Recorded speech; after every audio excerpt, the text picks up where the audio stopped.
Oke, pemirsa, kita kembali dalam perbincangan ini pasca hak angket. Kira-kira apa yang terjadi dengan koalisi bersama ya? Nah, Pak Jazuli, Anda melihat bagaimana nih? Kira-kira ancaman-ancaman yang sekarang ada. Tadi juga Pak Saan sudah menjawab, menurutnya memang kurang kuat alasan Anda untuk tetap maju mengusung hak angket. Dan sudah ada ancaman-ancaman untuk reshuffle. Teman saya ini berhak untuk menilai kuat atau tidak kuat ya. Tetapi itulah alasan yang ada. Tapi yang paling penting adalah sebenarnya hak angket ini pertama kali digulirkan adalah oleh teman-teman dari Demokrat sendiri. Iya, persoalan itu bukannya ke sikap fraksi atau itu hanya sikap pribadi, ya itu urusan internal Demokrat. Bahkan kami bertanya, ada apa sebenarnya di Demokrat ini? Nah, begitu sudah bergulir, kami ikut karena ini menurut kami cukup bagus. Nah, tiba-tiba di tengah jalan kami harus balik badan. Buat kami di PKS memang agak sulit, tidak biasa soalnya bagi kami. Setelah kami pertimbangkan matang, wah ini cukup bagus sekali untuk bangsa dan rakyat.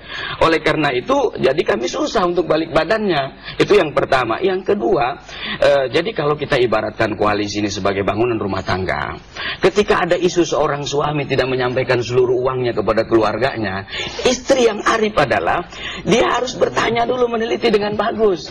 Jangan menyimpulkan pasti ini ugal-ugalan nih suami, kan begitu. Tapi ya, suami yang bijak juga tidak perlu emosional. Gue cerain lu, umpamanya begitu, baru hanya ditanya saja, Mas kenapa mestinya sekian, kok langsung main dicerain aja. Jadi dia Pak Jazuli tidak mau diceraikan dari saya. Persoalan tidak diceraikan, artinya keluarga yang bagus, kalau kita boleh analogkan dengan keluarga. Tidak cepat-cepat suami itu tapi kalau main cerai. Kalau suaminya terus-menerus tidak terbuka kepada istri, itu juga repot juga.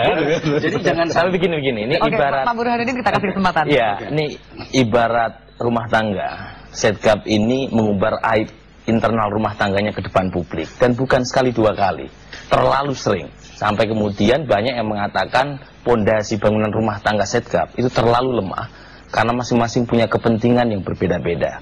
Nah, menurut saya cobalah kita lepaskan dulu persoalan-persoalan ego masing-masing partai, dan kita lihat apakah koalisi yang tergabung di Setgap ini layak dipertahankan atau tidak. Itu satu.